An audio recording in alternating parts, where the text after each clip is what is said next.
Hey YouTube, it's Dimitri, and today we're going to do my keynote speech from the Quaint Quant Conference. We had these awesome shirts made up. If you missed it, I am sorry. I wish we could record these, but I'm going to record a little bit here and do somewhat of a rendition of my keynote speech. Again, I have no notes. I have a PowerPoint, and I really do these on the gut and the feel of the presentation. So every time I do presentations, for example, they are different. I don't have the feel of the 150, 200 people in the audience today, but I'm going to go through this keynote speech with you on how we build a better quant finance community here. This was the entire premise of the Quaint Quant Conference. For those of you that didn't know, 2 years ago, we had a coffee meetup here in Dallas, and I just fired off a message on my phone, on my YouTube channel, and was like, hey, if anyone's in Dallas, Fort Worth area, they'd love to come up for a get together, a coffee, a chat. Let's meet up at a Starbucks and let's just, have a conversation and chat. And to my surprise, we had students from like UT and Austin. I think we had someone from Texas A&M. Like, we had people coming from across Texas, and Texas is a really big state. So a lot of these individuals are driving 4 hours, 4.5 hours to get there. And we had a great time. And that was the first coffee meetup. And then a year two, my boss is like, let's not do a coffee meetup. You need to make this into a conference. So I was like, awesome, let's make this into a conference here. And so the Quaint Quant Conference really fired off last year. In 2024, it was at the office at Agora Data, so a big shout out and thank you to them for all the sponsorship and support over the years here. And then this year, we did the Quaint Quant Conference at UTD JSOM School of Management. We teamed up with them. We had a great time. I think like 194 tickets were sold. I think it was like 140, 150 people showed up. We had a great time. And all this is trying to bring the quant finance community together globally. This is not a Dallas thing. My intention was to do a global get together. I know, it's mainly US, but it's bringing everybody together as one big cohesive industry and really sharing ideas and intellectual thoughts and research and career development. So this is probably one of the only conferences that has a lot of like research presentations. Then it had panel discussions on startups and running firms, right? Trying to get ideas bounced around. And then it was finally on career development. There was, Mahul Mehta came, shout out to Mahul, from YouTube, and he came out and he actually did a presentation just on, writing resumes and doing that sort of development here. So I want to jump into this really starting with the history, right? I think it's important to understand the quantitative finance history in itself. And this is my rendition as of now, right? When you start to research quantitative finance, you start to go through the history of it. There are a lot of important people. There are a lot of important events, companies, things that have occurred. And I think it is critical to look at all of them, but you cannot bring all of them together on slides. A lot of my research, my understanding in the industry has come from reading biographies on people that have been in quant finance, like Emmanuel Derman and Fisher Black. It has gone through, again, being in the industry, which I'll show here in a second, because now I am ingrained in part of this as a first timer in many different aspects.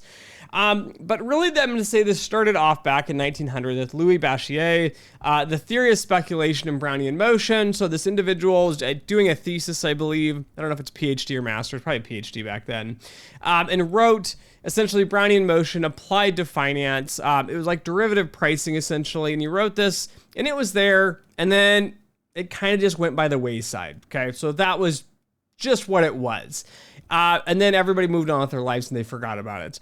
And then 1965, Paul Samuelson, who's a huge name in the finance industry, applied stochastic calculus to finance. So this is a critical moment. I would argue probably a bigger moment than Louis Bachier, but everyone likes to quote Louis Bachier's original works. And we'll give some credit where credit's due here, but Paul Samuelson's really kind of the spark that really started to push a lot of this and get this movement somewhat moving. I will note Ed Thorpe as well for market neutral derivative hedging. So Ed Thorpe is on the buy side of this, so the investing side, right? Ran some hedge funds and did some work, but it wasn't until later, many years later, that he worked through Black-Scholes and did some derivative pricing. Again, doing essentially the same thing that Black and Scholes were doing, but doing it on his own at his own fund solely for the idea of money here. Now, I would argue this is a common theme on the buy side, the investing side.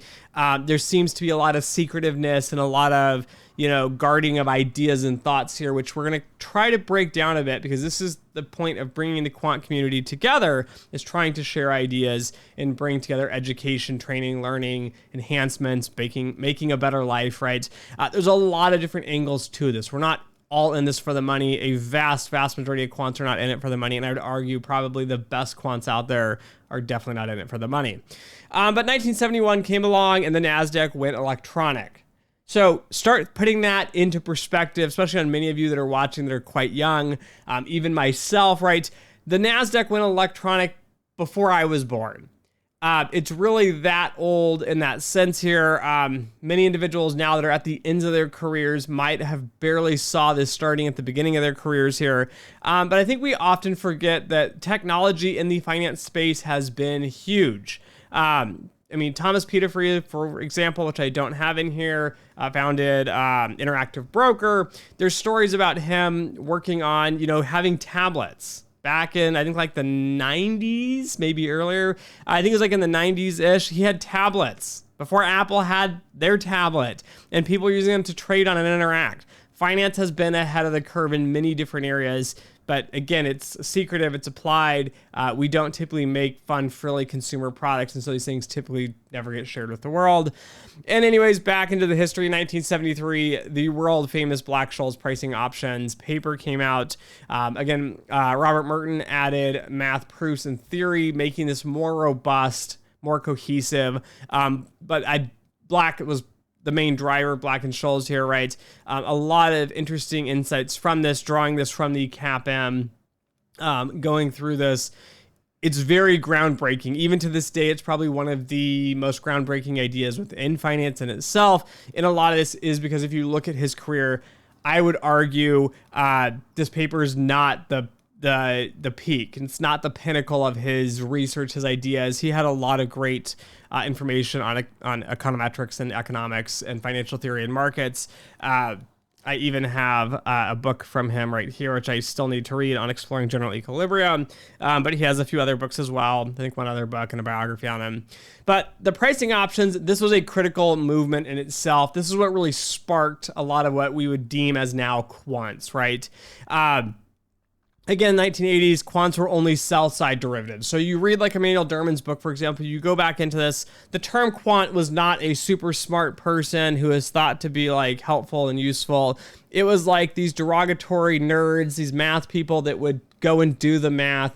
And I've been told this in a career as well, Dimitri, sit down, shut up, and go do the math. We just don't care. Many people laugh and think it's funny. It's not. It is rude. It is derogatory. The term quant, though, originally was only for those on the sell side, which is the banking side, doing derivatives.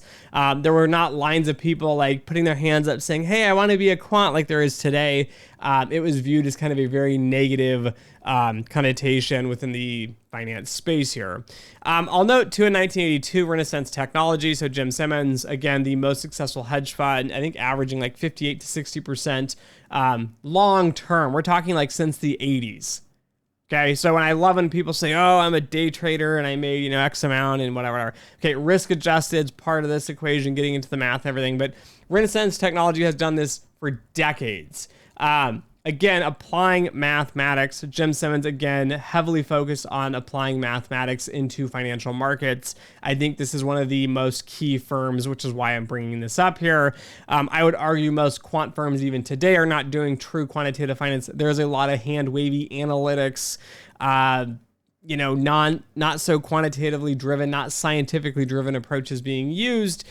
There's a wide range of traditional finance of just pure theory all the way through very, very, very heavy amounts of mathematics. I would argue scientifically you need to get more towards the math and stats and programming in to really do that. But again, you can do programming without math and theory, and there's a whole slew of things. But Renaissance Technology, 1982, and then 1990s, quant expanded into other asset classes. So we start to see equities and fixed income. Again, the buy side, machine learning is used. On the sell side here, that's a typo. And the machine learning is being used by banks for fraud detection here. So we're looking at the 90s. right? So put that into perspective. A lot of you are really excited. It's cutting edge. It's new. It's machine learning. It's been used by the bank since the 90s to do fraud detection. Even when I did my career in 2014 and beyond, machine learning was already being used. It was already a thing. There were all kinds of tools like Angos, if many of you know what that is. I'm dating myself here a bit. These are being used to do decision trees, and they've been used in a variety of areas within the financial space. And then 1998, LTCM failed. So LTCM, long-term capital management, I will make a critical piece here because I think it is important to note. Fisher Black was not involved in LTCM. It was Myron Scholes and I think Robert Merton, perhaps. But Fisher Black was very, very risk adverse and was not involved in LTCM. Again, looking more at the theoretical stance of this. I think this is important because quantitative finance is really nothing more than quantitative risk management, which, balancing risk and rewards. But LTCM failed. This was really the big first failure within quantitative finance. Looking at the amount of the market it could move when it did fail. Again, math is not always right, and markets have many assumptions underneath of them, and applying math to markets is never perfect, right? Models are not actual designs of reality. They're just simple approximations, and understanding assumptions behind that is critical. We did not learn that, though, in 1998, so we move along to 2007, 2008. In that period, we had the financial housing crisis, so the Great Recession, as they call it. The market crashes and we move away from derivatives. So I remember looking at schools promising $200,000 salaries, again, leading up into this range in 2007, 2008. Again, it was still a fairly not well-known job, to be honest with you guys. There were not tons of universities with programs or anything. But the market crashed again because quantitative finance was not being managed and monitored properly. Again, there was not a lot of emphasis on understanding the math, the stats, the programming, and all of the financial and economic theory that goes into the modeling aspects of this. 2007, 2008 was a very, very critical point in time. I was very young at this point, but I don't think people fully grasp the issues from that crisis. I think we need another crisis soon because we do not learn from the past. We repeat them over and over again, unfortunately here. And then finally, 2010, quants kind of divest from full stack and move into specializations. This is a critical piece here. So when you look back historically, right, a lot of quants are going to be physicists. And so everyone today goes, oh, if you're a physicist, you can be a quant. It's like, well, kind of. Historically, they were because they had math, stats, and programming, right? Having all these skills together was critical. A lot of the derivative pricing as well, which is what we originally were looking at, is based in a lot of the physics principles and physics mathematics. And then on top of that, in 2010, right, firms started really specializing and realizing like it is nearly impossible to find an expert in math and an expert in stats and an expert in finance and economics and programming. It is extremely hard to find an expert in all of them combined. It is much easier to find a math expert or someone that does math and stats, which again is quant research. Finding someone that can do, math and programming, quant dev. Again, the business end of it with a little bit of the understanding of the other fields, but really focusing on the economics and kind of some game theory, the trading side of this as well. So we really started to see kind of the splintering. The full stack quant is really dying out. Again, small HFT funds, I would argue, aren't as quantitative as larger funds could be. That's a whole other debate. That's my personal opinion, not a fact here. But really, it gets into the fact that as firms become larger and more successful, when you look at a lot of the big quant funds, they have done this. They have very, very specific jobs and tracks. And 2010 was really the catalyst for driving this split after the crisis as well, and realizing we needed specialists in different areas. And then again, Dodd-Frank kicks off the risk management movement in quants for the banks here. So again, this is where my career really started out. Again, Dodd-Frank basically did a bunch of mandates, but we need to actually mandate risk management and using models and doing what we call model risk management, which is SR 11.7. So CCAR, which is part of the DFAST, which is Dodd-Frank Act. A lot of this risk management all kicked off in 2010. I started in 2014 out of grad school. When this occurred, these banks were scrambling, trying to find a bunch of math and stats and econometrics, masters and PhD students, because, I was loving stories back from the olden days when I was there. They said, the first few years we had the finance department do it. And we went to the regulators and we talked to them and they said, so what are your P-values? And the finance department looked at them and go, what are P-values? the guy's like, I really didn't even know. And so regulators are trying to say, well, you have to build statistically sound models, and you have to look at the relationships and the explainability, and then you need to go through and do this stress test. And there was a huge learning curve at the beginning. Even when you bring in a bunch of math and stats and financial engineers and quants and all that, you're saying, hey, we have this completely new thing at a bank, and it really needs to focus on risk and stress testing and time series modeling. And we don't really know. We're figuring this out from the ground up. So it was a really amazing time to join the industry in 2010 to probably 2018. It was just the heydays.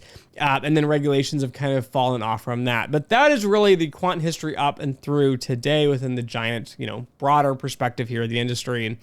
But who is the quant community? I think that is a really important piece to kind of understand and grasp and look out here.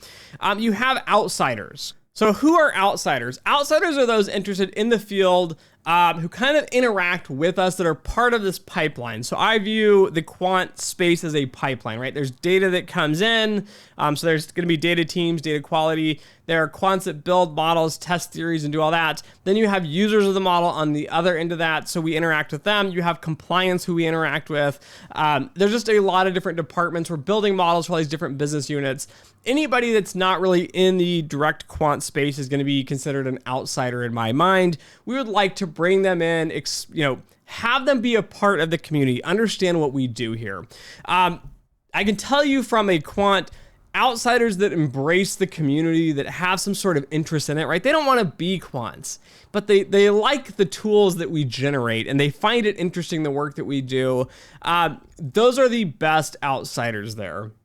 And those sorts of people really make the community great to work with as a quant, because you really feel like you're a part of the broader finance community, the broader business itself. Depending where you work, you might work in other kind of areas.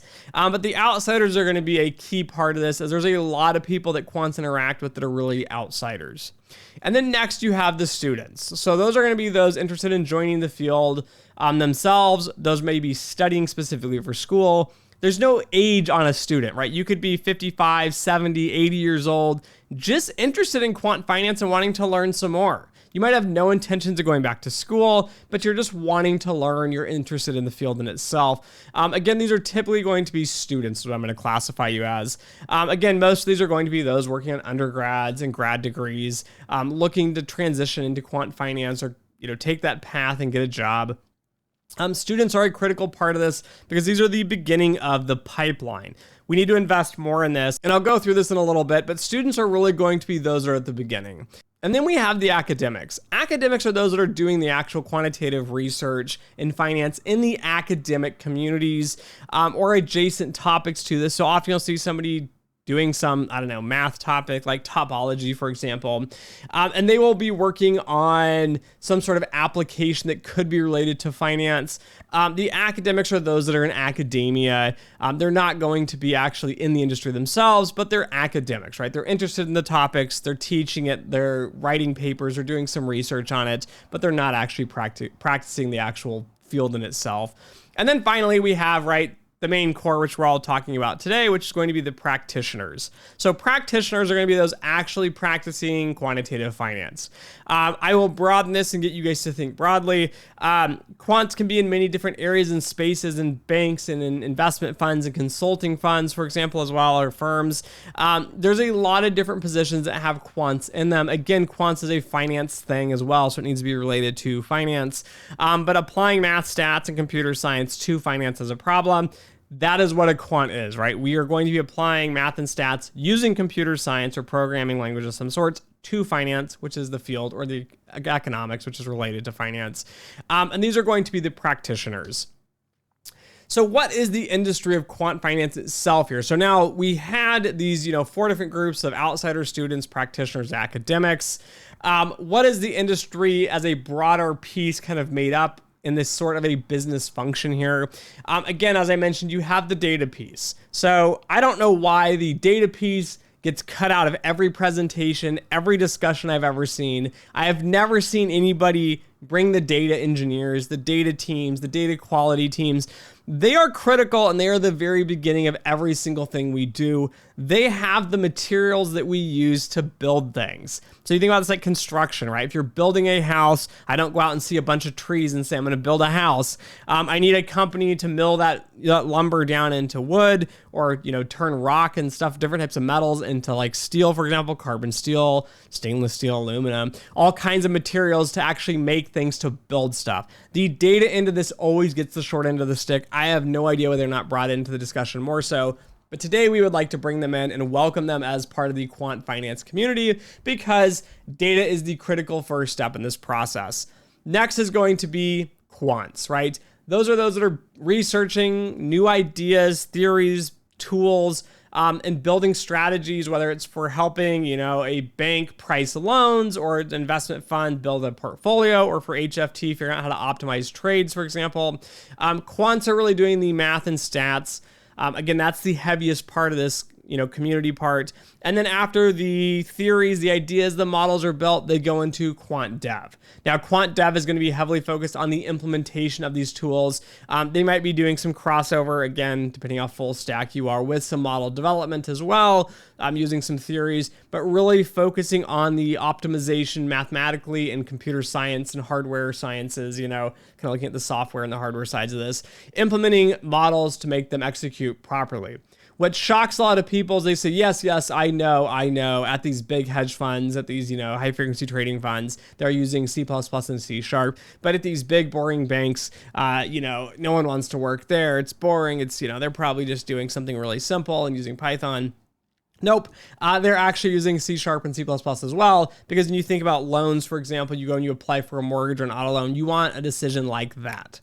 You don't want to wait. You want an instant decision. Things have to be optimized and they run. So we really do appreciate the quant devs who are a critical part of this quant finance community. And then finally, we have the end users of these models and tools that we have built, right? It is great the data team made materials. It is great the quants built it. It's great the quant devs put it into a really fun, optimal tool and implemented it and optimized it to run very fast. But at the end of the day, we don't have a job unless the finance community, whether it's a finance professional, some sort of business. So yes, when you work in models like fraud modeling, for example, there are going to be people that actually work in the fraud department that need these models. They're not finance, they're not traders, they're other business personnel and business departments, and traders as well, right? Trading is really a business department within itself. These are the end users here, and they're the ones at the very end of this sort of pipeline here, and they also make up a critical part of the quant finance community here. Again, it's part of this industry view. It's not necessarily they are quants, but they are part of the user framework and the community that we look at and we're looking to build here. So how do we build a better community, right? We went through briefly who's part of the community, the different types of people, the different sorts of business areas, and the functionality here. But how do we actually build a better community? Students. So again, help network with other students as well here. So help each other out. We do not see this enough. It's not a competition to get a job. So I can tell you from being in grad school, again, financial engineering master's, what I started in, transferred out, as many of you know. But I remember we were applying for internships and even full-time jobs, and the students would not share with each other the lists of companies they applied to. So one of the hardest parts of being a quant and a student in this quant space is finding internships and finding jobs. And it often feels like we need to compete, right? I need to apply and increase my odds. I am not going to share all these companies I found, right? Everyone's going to think of the big names, but part of this is going and finding smaller firms because they get 20, 30, 40 applications, much better odds than going somewhere with 10,000 applications. So I'm not going to share. That mentality needs to die. You are not competing directly with your classmates. And I'm going to tell you why this is important here in a second. Again, firms want the best of the best talent. They're going to look at these and they're going to weed people out. And yes, you will get weighed against classmates. But remember, you're getting competition from other top financial engineering programs, PhD students, for example. Sharing and building bonds with each other and helping each other out is absolutely critical. Why? Because yes, it's going to be challenging to get a job. But two, in the future, when you go to hire and you end up getting a job here, people are going to look to help you. Okay. I didn't realize this as a student. I can tell you I had none of this insight when I was a student. But as a practitioner, I've had job openings. I'm like, I'm hiring. I would love to have somebody, model development, 5 years of experience, 10 years of experience, whatever it is. Or maybe we're hiring, an executive or a managing director or something. I really need an expert in this area, whatever that area may be. And the reality is I look back and I'm like, oh, who do I hire? I love to go through my personal contacts and find people I know because I can vouch for them. I know their personality. I know how they will work. They will make a great fit. But again, it's building those networks and contacts as a student, right? I wish I would have done more of this when I was in my grad program. I didn't do the best job at it. I did better than many, but I didn't do the best job at this. It would make my job much easier as hiring. The other piece is on the flip side of that. Imagine you don't get the internship, right? But your classmate gets that internship and they turn it into a full-time job. And it's coming around for end of school year. You're looking for a full-time job. And the company asks that individual, says, hey, you landed a full-time job. You're going to be starting here in a few months. Do you know anybody else that would be a great fit? We'd love to interview a few more people. They're going to go to you as a classmate here. You need to start learning to network. That's part of building a better community in the quant finance space. We should all really care about not getting somebody a leg up, not making more money. We should be looking at how do we build our network to build the best community possible. And I can tell you as a hiring manager, when I hire people, I'm like, I really want the best of the best to do whatever job it is. So I look at everybody. I know it is hard to weed out resumes. And I even look at resumes from non-target schools, from non-quant programs. I look at masters, PhDs from across the board here. So again, students, please help each other. It will come back and pay you off tenfolds what you put into it now. It is very simple and easy to share tips and help each other interview as well. Mock interviewing is critical. That's another piece where students can help each other. I am American, right? English is my first language, and I was too embarrassed to go to the career services in grad school and say, why don't we do a mock interview here? Like, help me out. So instead, I stupidly refused to do any mock interviews. I got this figured out. And I went and I failed interviews, one after the next. And I did awful. And at one point, I was being kicked out of student housing, had a letter, congratulations, you graduated, but your student housing is no longer valid because you're not going to be a student, so get out. No jobs lined up. My wife and I were both being kicked out of university. I had no job, so how was I going to rent another place to live, an apartment? I couldn't.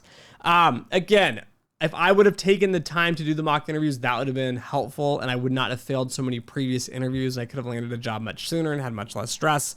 I would argue too, find classmates, right?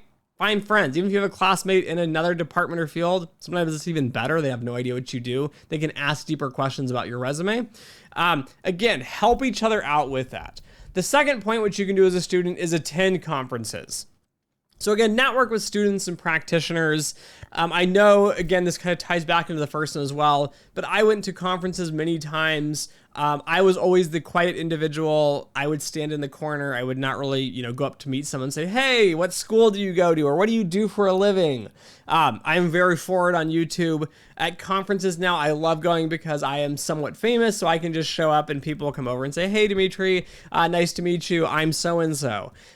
So it's been helpful being somewhat famous. But as a student, it is critical to learn to network, communicate, and work with others. Exactly for the reasons listed above. It can help you find jobs and internships. I've seen a few students actually do this. They went to all these different conferences in New York City, again, doing the networking, meeting people. And one of them's like, hey, I met the CEO of this fund or the portfolio manager of this fund. I've seen him at 3 or 4 conferences now. It's always great to say hi and chat. And they landed an internship. Another guy landed a job.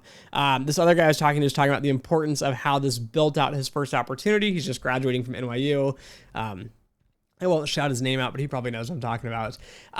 Anyways, and he's like, the secret again is going to the conferences. It's meeting people. It's networking. He had 2 job offers at graduation, right? Perfect situation. Again, attending conferences and doing the networking is a very important piece of this. The other piece of conferences, the other value a student can gain is going to be learning to speak like a quant, like the industry. So I talk in a very specific way. I'm a little bit unique, but I speak, there are things that I speak, the way that I speak, the terms that I use that are often aligning with the industry. We all tend to use the same things. When you talk to someone and it's like, okay, they seem like a practitioner, they know what they're talking about, they're using the right terms. There's often red flags when a student approaches you and they're talking about stuff and nothing really sounds like industry jargon. It's like, wow, this student seems nice. They've done some portfolio optimization. They've done some pretty projects. They don't seem like they have any idea what the job actually does. Again, attending conferences, listening to the presentations and learning about new ideas and methodologies, which are not going to teach you in grad school. It's a great time to do that. Also, you will start to gain as you practice and speak with, these sorts of practitioners. Again, it's not a high stakes scenario. You're at a conference, right? You're just stopping by and saying, hey, I'm Dimitri Bianco. I'm a grad student at University of Michigan. What do you do for a living, right? And then you say, hey, that sounds really interesting. How did you get into this? Or what are the top skills that you use? Or, ask some questions. You're not interviewing for a job, guys, but this is a perfect time to build the network, meet new people. You will be surprised how many people are willing to help you at a conference, but are not willing to help you through cold calls or cold emails or messages through LinkedIn. So it is a great time to really meet and network with people. So conferences are critical.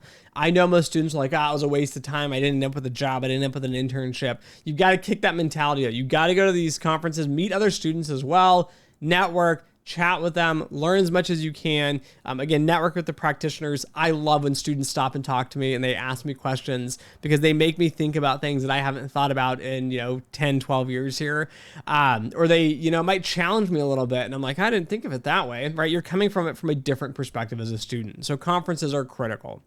And then finally, building projects and sharing them, right? Building projects is fine, but you really need to share them and talk about them. Share them with your friends, your classmates, your professors, right? Really get into the practice of talking about your projects because this is how you interview. I'm going to ask you on interviews. I don't ask all the nonsensical like math and probability questions typically. Depends on the role, but typically I look at your resume, even as a student, and I see an interesting project and I'm going to ask you about it. How did you fail? Why didn't it work? Why did it work? How did it work? What are the issues you ran into with this? And I want to see your intellectual thought process. I want to see the rigor, the quantitative abilities in you. Okay? You don't have to do everything. You don't have to have a magical winning project, but I want to see something critical. This helps with the hiring process, and it also helps enhance your knowledge in areas you might not have been taught in school. I can tell you grad school, PhDs, it's not enough education. It's never enough education. I've seen guys with two PhDs and like 3 master's degrees. Not enough education. You can never get the amount of education you can get from being in the industry itself, looking at the issues and the problems and struggling with them. Doing projects is going to be the closest thing you can get to the industry. It's finding data, finding a problem, building the problem, and working through it. Again, build interesting projects as well. Doing Markowitz optimization, doing the Black-Scholes is boring. It is very boring, and I see it on every resume. Lots and lots of resumes, and I just toss them because I have no cares.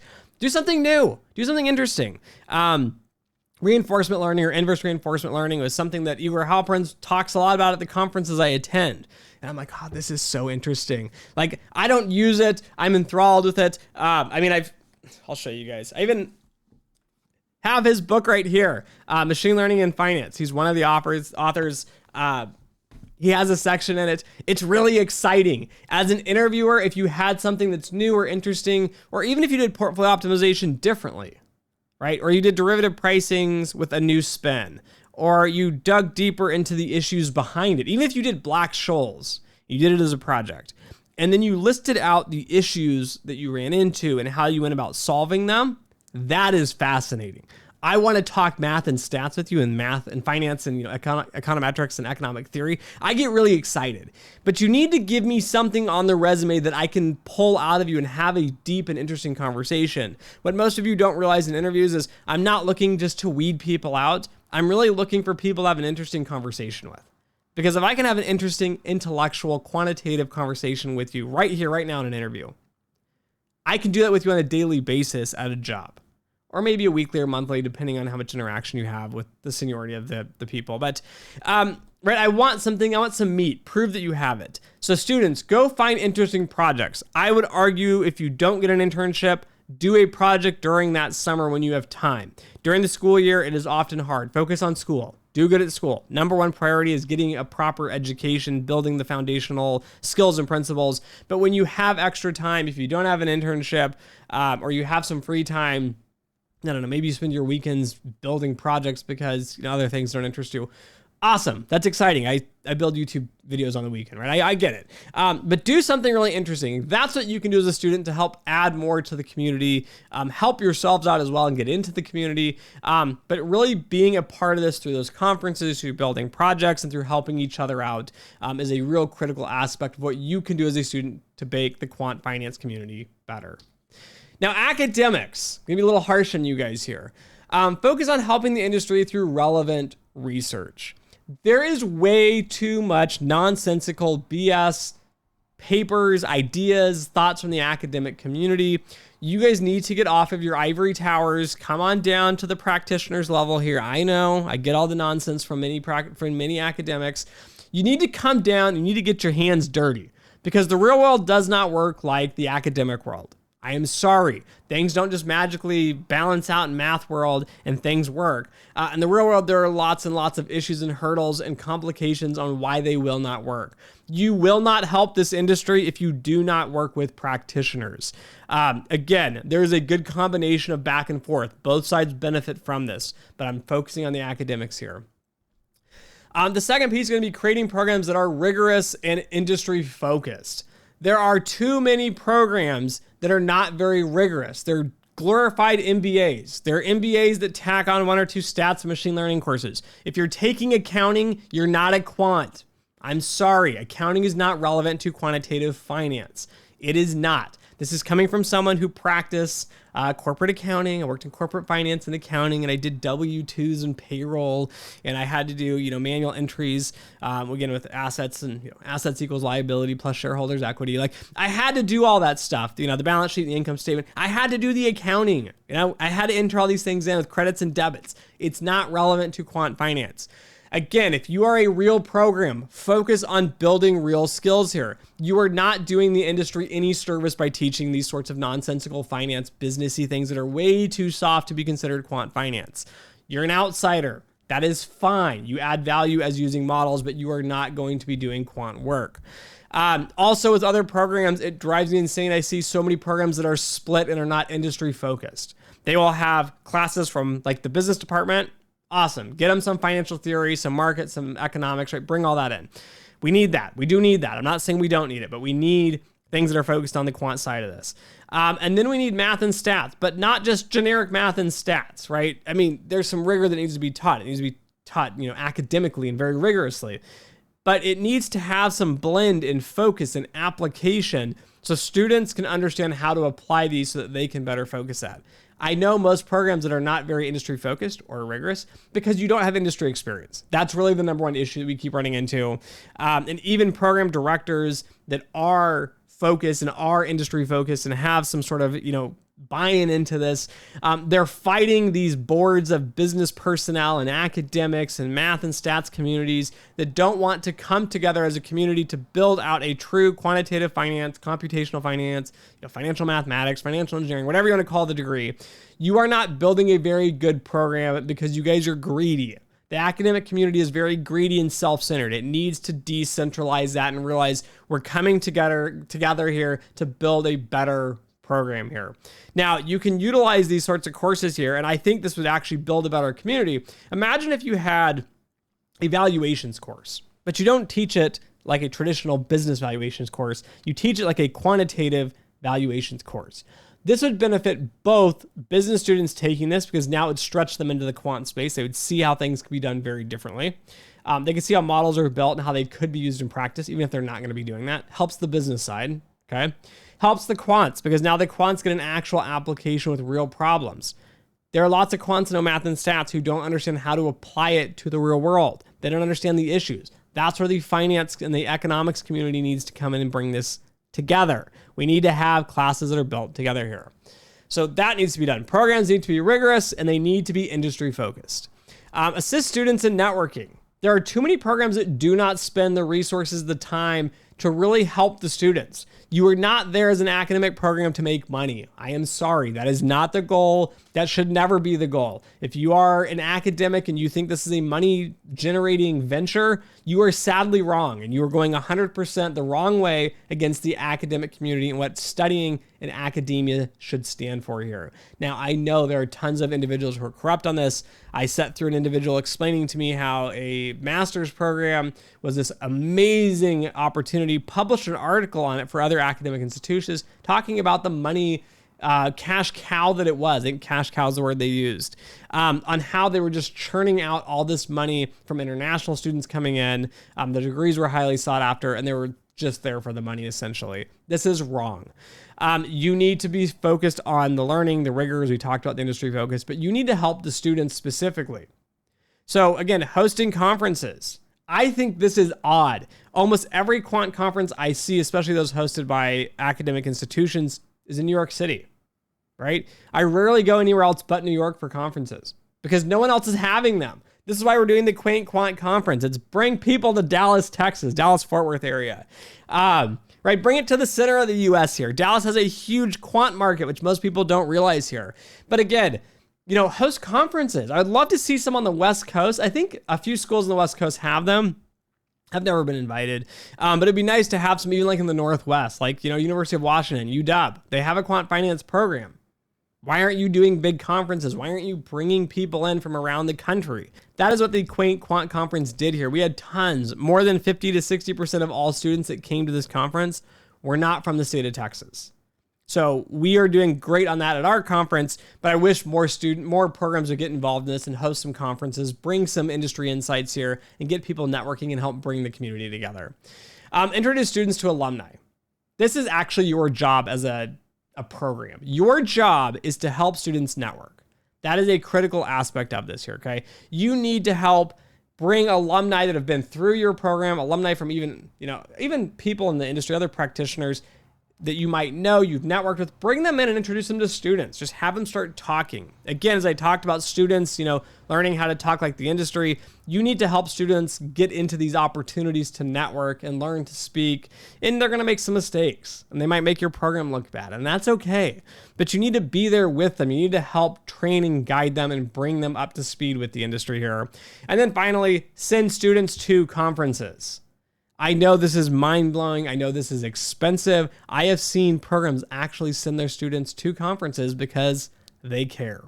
That is a big part of the academic community, is sending people around to conferences, getting people to network, getting them to meet. This creates opportunity as well for you as an academic institution. That student might meet some practitioners, right? Then they talk to the practitioner. You guys invite them to a conference you're hosting. And then that individual ends up hiring in a year, 2 years, 5 years, 10 years down the road. That brings that network and that collaboration together. Maybe you're an academic in the sense that you're actually doing research. How are you going to collaborate? How are you going to meet people? Again, sending students to conferences, going with them is one thing they can do here. So a big shout out to Lehigh University, specifically Patrick Zorro, the director of their program, at our conference here, brought, I think, like 5 students with him. And we had a dinner the night before. Me and one of the other speakers joined him for dinner. Patrick Zorro was also another speaker. So basically 3 speakers, 5 students. We talked about, research projects, what the students are working on. I learned a lot about the program. I learned a lot more about the students as well. It gives me more insight, but it gives me an understanding of what they can do, and it gives them the opportunity to network and share ideas and kind of get involved in that process here too. And then finally, bring in practitioners to share their experience. So I can't say this enough. A lot of practitioners never get asked, ever. No one asks them. They don't care.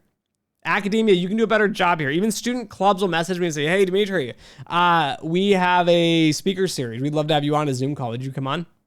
Usually I turn down all calls, but for student clubs, for programs, yeah, I will come. I will talk because I can talk to 30, 40, 50, 60 students. I've talked to like 5 students before in a club. That's just it.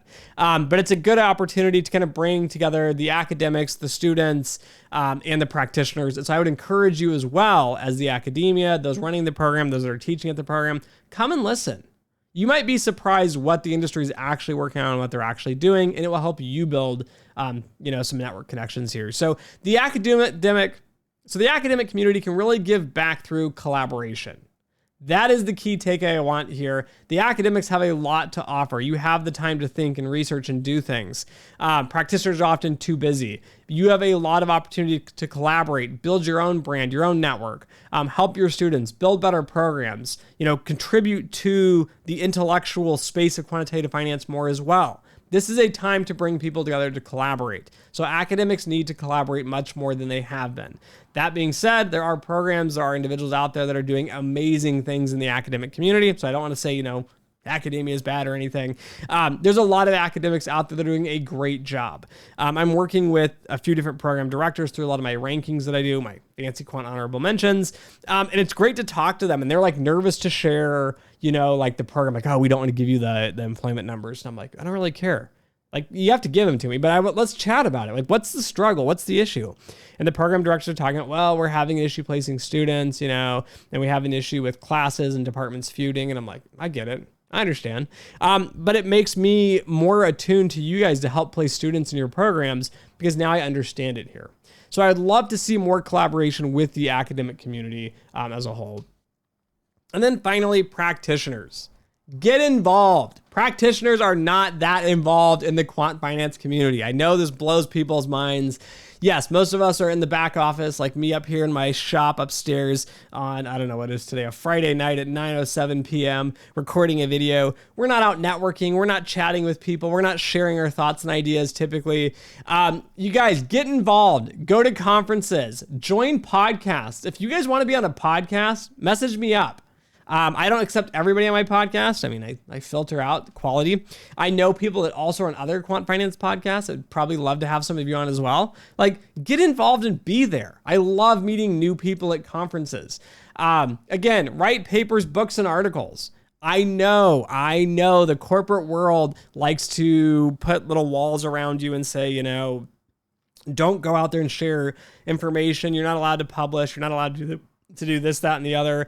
But if you have the opportunity, write an article, post on LinkedIn, even that, just post a nice, insightful post on an article here on LinkedIn. Again, write a book. I know it's on my to-do list.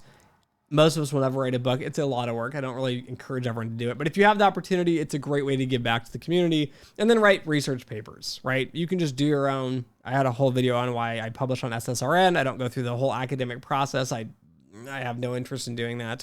But again, get out there, get involved, really help build the community. One of the shocking things is DFW is this huge hub of quants. And oddly enough, at like our Quaint Quant Conference here, the majority of people are not from Dallas, Fort Worth area. Most of them aren't even from Texas. We had people coming in from Louisiana, from New Jersey, New York, California, I think Illinois. Like, we had people coming in from all over. And it was amazing. It was nice to have people from all over. But that being said, right, we don't see a lot of people really getting involved here. So that's what you want to do. Again, share what you do. That's really the memo of this. Really get involved with this. The second thing is practitioners can do mentorships. I know a lot of students or a lot of younger employees will ask me, hey, will you be a mentor? I unfortunately don't have the bandwidth to mentor, thousands of people. I barely have the time to answer messages and be a mentor in that way to many people of doing responses. I do hundreds of messages a month. Takes a lot out of me, I know. But for practitioners, for a lot of you, like most people, you're not going to have lots of people contacting you. It's great if you can give back when somebody asks or offer it if you know somebody. Again, students don't know where to turn. They don't know what the industry looks like. They have no way of understanding it unless they go and find people to talk to. You need to give back and be part of this here. Again, mentor employees and junior quants. I know this is kind of mind-blowing for a lot of people, but imagine being in a career for 20 years. And you can't get the promotion you want. You have no idea how to get out of like the individual contributor route. Maybe you're trying to get into like a director or managing director title, maybe an executive role. Often there's no one to turn to, right? I'm very, very, very lucky. When I have issues, career things, I just fire off a few messages on my phone to a few friends of mine in the industry. I'm like, hey, you've been an executive, you've been a head of a department, you've ran large teams, or you've been an individual contributor for 25, 30 years, right? I'm looking for some sort of angle or insight from them. I have that mentorship network. Most quants do not. I actually do message and give back to a lot of different people. Many that are much older than me and much more senior roles or trying to get into senior roles. But again, helping junior quants as well. What is that career path? I have this video called Quants Are Lost. You can look it up. It's talking about there's no direct career path for quants. When you look at finance, I remember going to school and it was like, Dimitri, you're going to get a finance degree. You're going to be an analyst at a bank. Okay. Maybe an investment fund. And then you're going to be an associate. So analyst 2 years, associate 2 years. Then you become AVP, VP, right? VP is where you want to really hit within 5. You got to hit VP 5 to 6 years. Like that's really where the grind's at. You're going to spend at least 3 to 5 years as a VP. If you can get quicker, you're an all-star. Okay. Then you get out of VP and you get into senior vice president, SVP here. And you're going to get into like the directors and the managing director roles because now you have some management responsibilities. And then you can become an executive like a CFO, for example. Like that's the path. That's what you want to do. But getting to managing director, that's where the money's at. That's where the team building's at. That's where the leadership's at. That's where you want to go. You look at quants, this path doesn't exist. There's no one talking about this path. People say, well, you could do the same thing. Kind of. But most quants go to VP, maybe SVP, as an individual contributor, maybe managing a small team. And then it's like, where do you go? The whole idea of a chief risk officer, which many people don't know, is brand new. It is not very old. In 2010, through the Dodd-Frank Act, many of the banks stood there and said, we will not have a CRO. This is dumb. This is a waste of time. And then the government said, you will have a CRO. It's a mandate. So they said, fine, we'll put a CRO in position. Oddly enough, most CROs aren't quants because, as I mentioned, in 2010, the banks they had quants and they had all these individual contributors. They're all scattered everywhere working. None of us are trying to climb the corporate ladder. There's very few of us climbing it. And so you need more quants in those senior roles to really make an impact, okay? That is a critical piece. Maybe I'll talk about it later in this event, but having some mentorship, showing some different career paths, showing some different ideas, helping people look at things from different perspectives on a career are absolutely critical. So be a mentor as much as you can. Again, it is critical to help building a better community, and surprisingly, it'll come back to help you in the future as well, because you might end up building some good contacts for hiring and other sorts of opportunities later. And then finally, encourage your firms to support events like the Quaint Quant Conference or other conferences or local universities who are doing conferences. Get involved and support it. I can tell you the Quaint Quant Conference cost a fortune. There is absolutely no way I could personally sponsor the conference myself. I had to have sponsors. Agora Data was a huge financial support of the conference itself. They really leaned into the conference. They covered a lot of expenses. We had like glowing balls on the stage to set the atmosphere. We had giant signs. We paid for all the food and everything. I charged way too little for tickets as well because I wanted to make it as affordable as possible. So $30 for student ticket, $70 for a practitioner.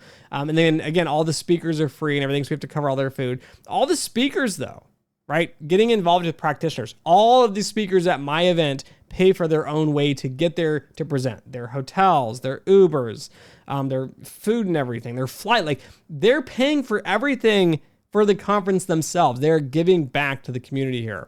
I would love to see more firms actually donate and be a sponsor on these conferences. I am not a big expert on conference throwing or anything. Agora Data and UTD did a great job at helping me out, putting details together and all that.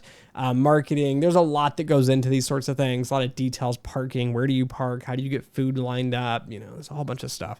But I'd love to see more firms getting involved in this. This is a critical aspect to supporting the community as well. Even if it's a couple $1,000s, put your brand out there, do some marketing, maybe do some recruiting if you have some job openings. Great opportunity to kind of engage and get stuff back from you as well, but also to help support that community. So practitioners, again, share what you do, get involved, lean in, and be a part of the events, because that's what really makes the quant community fun. I have a blast when I get to interact with a lot of these different companies and employees from all over the industry here. That's a good part of that as well. And then finally, the outsiders. Attend quant events and conferences to gain insights here. Nothing infuriates me more than dealing with a business department who has no idea what we do and waves their hand and wants a magic black box or tool to come out at the end. Understanding just some of what the models are, how they work, and you don't even need to know model names. But knowing there's a fraud model or a probability of default model, or a loss model, just know kind of the basics here. Going to these conferences helps bring everybody together. It helps all of us work together better in your day jobs as well. So you'll work much better with the quants. It's a big, big part of this. But again, attend these, get involved. I mean, I'm excited to see people that are on the outside looking in actually coming to these. We had some people on like the data team, for example, from Agora come, and they're like, I learned so much. And we're talking about next year, maybe bringing in more of the data side, maybe bringing in a little bit more of the other communities that interact with the quant side, and talking about how they look at things or how they work with the quant teams in a quantitative S perspective, but how do we bring more of the community together here? Again, I'd love to see more people on the outside of this getting involved and coming together. Second point is going to be support your quant teams. So this kind of comes with a personal grind, just industry-wide, which is listen.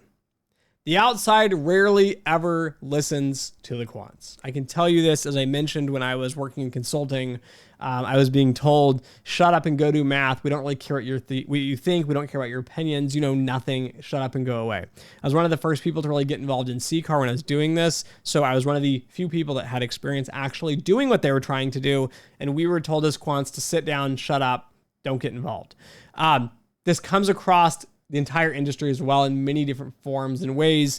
Again, the business talks way too much too in meetings. I'm going to put this out there. I'm tired of hearing of you talk. I don't really care. I know you like to talk. I know you want to tell a million stories. I get it. I tried to be nice. And yeah, that's great. Oh yeah. At the end of the day, let the quants talk more. You'd be shocked what they will tell you, their concerns, their issues, their hurdles, their wins even, how they can help you better. You're not going to get it unless you ask them and you stop and you listen. The other part too, which I just grinds my gears here, is the complexity that it takes, or the time it takes to explain a complex idea. I often get someone who will come in and say, all right, Dimitri, you failed this model, or there's an issue and you say you can't build this model. Tell me exactly what's wrong with it, why you can't do it. And then I start to go down the rabbit hole of explaining it in a few different bullet points, but I can tell they don't understand it.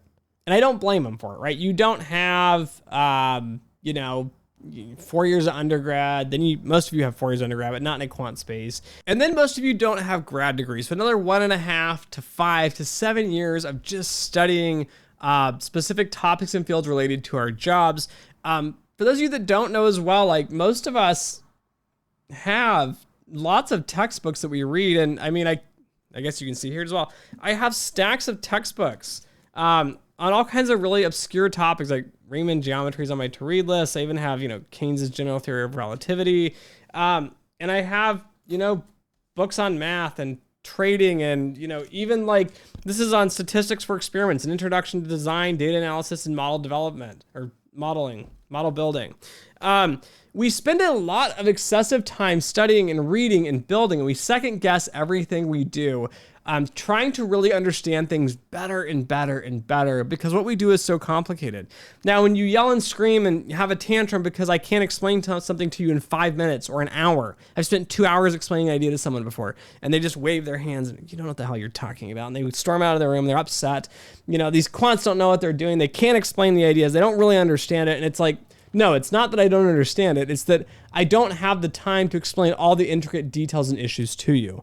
And I have become very good at communicating on the quant side. I've been told this by directors, board of directors, executive teams, and colleagues, colleagues I've taught. And often I can teach something to you really quick and I can do hand wavy gestures and make you feel warm and fuzzy and like you're good to go. But what happens when you have an explosion like the 2007-2008 financial crisis? And it's like, there are all these scenarios that could have went wrong. And I already know in my head, not all of them, right? There's no way for me to know every issue or risk out there, but I can explain to you the hurdles and the issues and the risks that I personally accepted in the development of that model or the implementation of a strategy. I already know we were going to have that issue. That's a price we were willing to pay. When you try to explain that, people get upset. Just make something magical. Just make it happen. But I'm going to explain to you, when you're on the outside looking in, you're on the business side, listen. You will get more out of us if you listen. You will understand things deeper. You'll hear the warnings more clear, the assumptions that go into these. And realize a lot of times it's hard for us to explain, not because we're not good at communicating. It's because, well, you just don't have the education, right? I can't explain to you, years and years and years and thousands of pages of material on one specific thing that we're doing and have you explain it within a short period. To give you context as an outsider as well, I've seen projects that are short projects. Often a well-developed model will take about 3 months. I've seen firms build larger, more complex structures and designs, and a bunch of research goes into it. Team of 4 to 8 people might take them 12 months. So think about it. Imagine one person working on that solo, and it would take them like 8 years, right? That's absurd. And you expect me to compact this down into a simple explanation within 5 minutes, or my 30-minute slot for a presentation to explain what's going on with you guys. Again, have some sympathy on the outside, understand what we're trying to do, understand we have your best interest at heart most of the time. There are plenty of bad quants out there, but we're trying to help you out here. But if you stop to listen, you will see the relationship will get much, much better between yourself and the quant teams. We want to be heard. We want to explain things. And I know often it sounds like we're rambling and going off on some tangent and stuff. Just listen. You'll be surprised what you actually learn. Take some notes. Maybe ask some questions. What does that term mean? Right? I love when people ask questions with that. But again, support your quant teams. Listening is the easiest thing you can do. The second one is stop stereotyping. I hate this beyond recognition with this. Communication is hard. As I've mentioned here, explaining any presentation in 5 minutes, an hour, 30 minutes is very, very challenging. We try to hit the high spots. We try to make sure you understand the risks and everything and make it simple and easy. But there's a lot that goes into this. There's a lot of decisions that are made. I don't know if you ever look through like documentation, for example, like an average documentation as at a bank, I think was around like 80 pages. And I could see people saying, oh, that's just bloated. And what? No, there's a lot of just different decisions and insights and analysis that was done that needs to be baked into the documentation so that when people look at this in the future to redevelop or whatever, or the business has an idea or a question, they can go back and read this. They'll go, oh, they looked at this and this was the outcome and these were the issues. Often I do a ton of tests and I'm not great at documentation. So I have to go back and try to remember everything I did, but having that in there is critical. Now, if you stereotype quants as having, poor communication skills because they're trying to explain something complex, that's not good. Now, that being said, there are a lot of quants out there that have absolute horrible communication skills and do need to improve those communication skills. But again, if you're listening, asking questions, this might help build them up as well because now they can actually communicate a little bit better, maybe understand what you don't understand, and they can improve on their communication as well. And as I mentioned, they should go to conferences and get involved and improve who they are and network and learn more as well. That's what being a quant's all about. And then finally, quant manager. And then finally, quants manage quants better. So I said it. No one wants to say it. I'm going to say it. We're not the same as other people. I've seen finance departments, finance managers, economics managers, operations managers. I've seen all kinds of managers out there trying to manage quants, MBAs, professional managers. All that. You can't. It's really hard to manage us. You have no idea what we're really doing for a job, which is part of it. Setting deadlines, for example, is very hard because you don't really understand what goes into the projects. And my number one pet peeve is trying to explain to someone why something is going to take longer, where last time it was very fast and took like a day, but now I'm telling you I need 3 weeks to do it.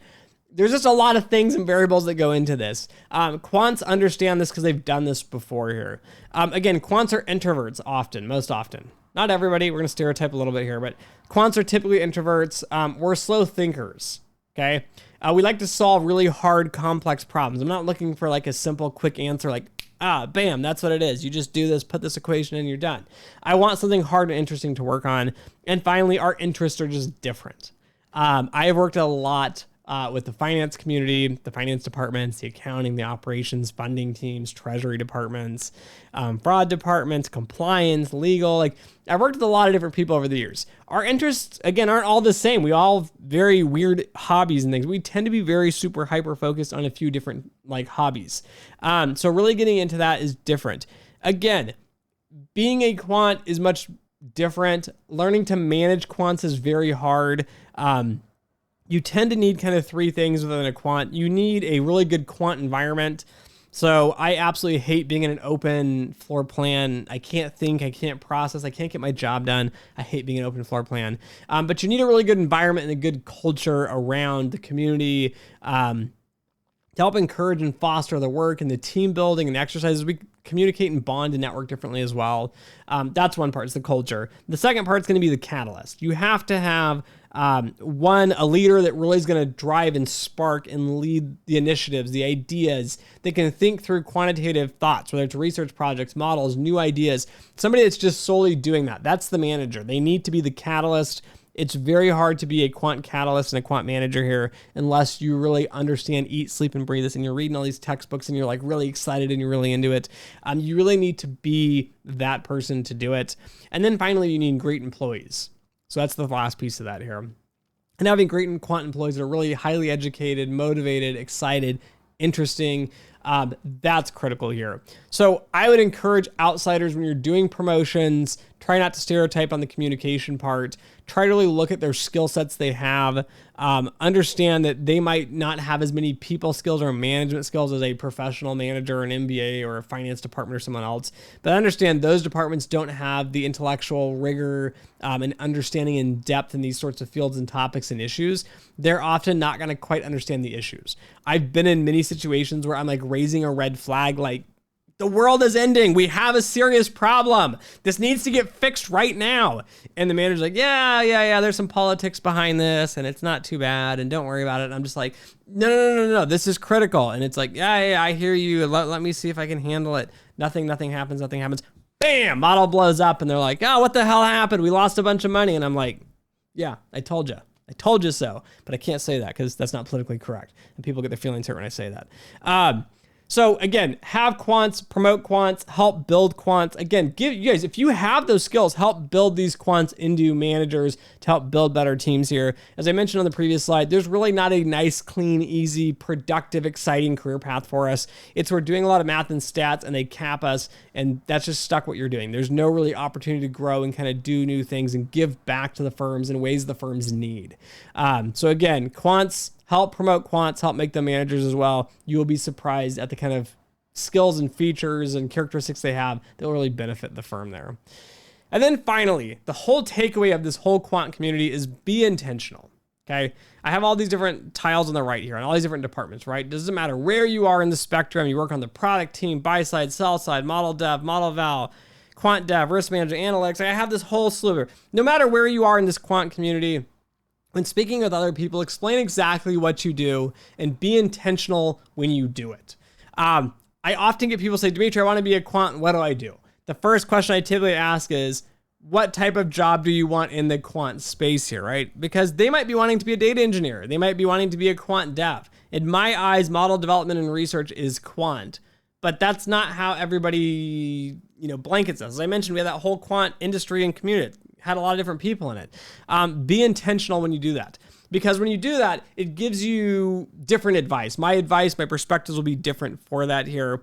As we went through all the different things you can do with collaboration and working with people and training and education, attending conferences, building projects, helping classmates, right? Be intentional, really get involved, have a goal in mind, and understand what you're doing, ask questions, and be a part of the community. If you can be intentional and you can be present and be in the moment when you're working with other people, you'll be amazed at the sort of opportunities that come out of it for yourself, as well as how you can end up helping a lot of people. There are many, many points in my career where I felt like I am at a dead end. I don't know what I'm doing. I don't know where I'm going. And I start to just be a little more intentional. Not necessarily like setting a goal and chasing the goal, but starting to talk to people, network, listen to their problems, help people around me. And all of a sudden, opportunity starts popping up everywhere. It's all around you. The community there is there. The quant community is there. We're just, a lot of us are hiding. We're in hiding. We're not that extroverted. I'm sorry. I mean, like I said, in conferences, I'm typically the guy in the corner, just have my coffee real quick and I got my backpack on and I'm the nerd. I don't really want to get involved. But being intentional, being present, being part of this community is critical. Again, when you give advice, you network, you work on collaborations with research projects, with the academic community, you build quant programs, be intentional exactly what you're doing, what you're trying to do, and the results will be much, much better for what you're trying to do, and it will build a much better quant finance community. I want to give some shout outs here and get you guys thinking and get you involved in the communities that I currently know and have. This isn't all of them, but Quafa Nu is a Manhattan premier quant society here. Quafa Nu is awesome. I didn't know about it. I didn't know about it when I lived in New York. If not, I would have just showed up. Quafa Nu is essentially a bunch of quants get together at a restaurant or a bar, and somebody presents quantitative research. And there's some awesome quants that show up and they sit and they chat and they shoot the breeze and have a good time and talk about quant stuff. I would love to see more of those, to be honest with you guys. I have no idea how to do one in like Dallas, for example. I just don't know if I can get anyone to come. But it's a great idea. And if you're in New York, you're a student, awesome time to network. If you're a practitioner, awesome time to network. Learn about new methodologies and things going on. Quaffin is awesome. Again, none of these are sponsored or anything, but I just think it's an amazing organization here. My YouTube channel, again, is mind-blowing. A couple days ago, I blew past 60,000 subscribers, 4.5 million views. As you can see on here, it's, over 860 videos by now. Again, there's Mahul Mehta on YouTube as well. Again, growing his channel up. He has, 10,500 subscribers, 220 plus videos now. Like, he's just starting to get in the grind, and people are always shocked and amazed. And I'm like, come on my channel. And I recommend other YouTube channels. Go to these other channels as well. The reason for that is because YouTube is a great place to build a community and get people together. And that leads me really to other channels too, like QuantPie. I had him on the channel as well. Emmerich, great guy. Again, a lot of subscribers, really helpful technical videos as well, but it's great to see other people getting involved. It's not a competition, right? It's not me saying I want to be the best YouTuber in the quant finance space. It's how do we get people together? How do we talk? How do we network? That's what I do with my channel and podcast is bring people on, chat, have good conversations, kind of share the community here. We have a Discord. So I have a little Discord logo here called Quant Community. We have over 2,000 members now. It has blown my mind. It started off as kind of awful right at the first few days, a lot of nonsense trading talk. I kicked a bunch of people. I was like, quants only. If you want to talk about quant stuff, come to the quant community. This isn't talking about trading and trading strategies. That's our business side. But it's math and stats people all getting together. There's awesome questions from students. People have had great insights, sharing articles, having discussions, looking at moving into different financial markets. Like somebody was asking about Hong Kong and the pros and the cons of going to work there and a bunch of stuff. It is a great place to be. I have been pleasantly surprised at how good the Discord channel has come out that I run here. Rebellion Research as well. So for those of you that don't know, Alex Fleece is Rebellion Research. He works there. I think he runs the place, owns all that. But he does amazing conferences. I love him. I love the chaos and the energy and all the people. And he does like the big ones like Cornell and Columbia. And I'm going to Fordham here May 22nd. I think it's 22nd. The Quant Vision Conference here, talking about AI and ML. He's getting these big funds and firms together. If you're on the buy side, investing side, there's a lot of big names like Citadel, I believe, and Two Sigmas, and some of these big firms. They have people on these panels, and they are pure panel discussions and conversations. It's a great place to get involved. I love going. That's why like this next one I'm paying for out of my own pocket. I just want to go and meet people and chat and get involved with this. So again, go to more quant conferences.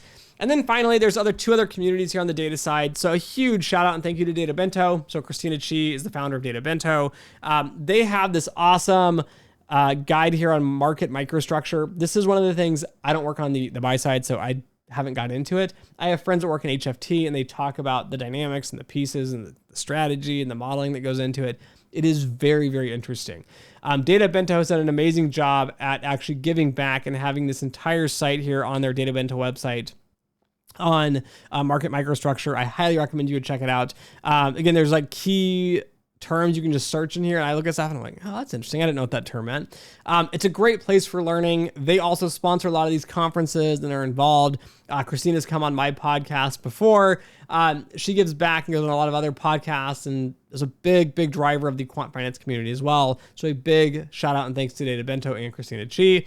And then also Quant Connect with Jared Broad. So Jared Broad's the founder of Quant Connect. Huge shout out and thank you to Jared. Jared's doing this open quant league. So again, changing the industry from the inside out. The goal of this is to have, universities and clubs kind of get together and have trading competitions. I think they're quarterly. So every quarter your team is competing and you're trading and you have these strategies. Again, built in Python, connected using data from Quant Connect, connecting this in here and making all the pipelines and APIs. Again, Quant Connect, one of those unsung data heroes here. Putting all this together. But the goal of this project is for you guys to trade and compete and say, hey, this university team was the best Q1 of 2025, right? And all your code is open source. So when employers are going to look to find people for, investing side and trading, they can go in and look and see what you've done. They go, wow, this team won first, second, fifth, maybe first again.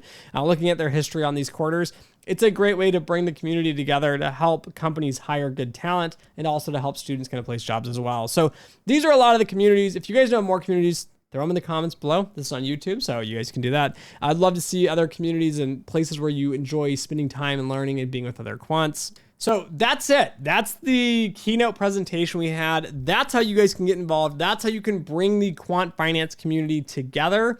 I would encourage you guys to chat, network, meet people, really get the community built here and spend time learning as well, right? You don't always need to be the person sharing the information, but also just being there, absorbing, learning, and being a student of the process and of the community itself. Even I love going to conferences and learning all about the new methods or papers or research or what other firms are doing. It's great just to learn and be a part of that community. So anyways, thank you for listening. Thank you for watching. And as always, until next time.